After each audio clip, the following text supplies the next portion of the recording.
totally freaks me out.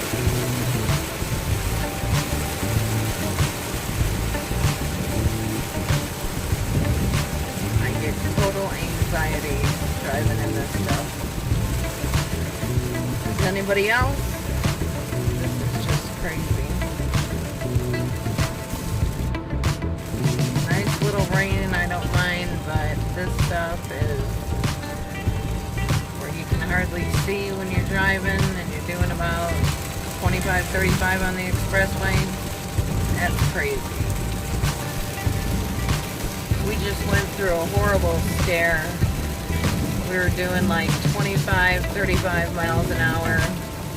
I wasn't quick enough to get the camera out. I had so much anxiety. Has anybody ever been through something like that? That was just horrible. I don't like that. I don't mind a little rain, but when it's downpouring and you're on the expressway doing 25, 35 miles an hour, I don't care for that at all. It just gives me so much tension and stress. But we're almost to our first boondocking spot.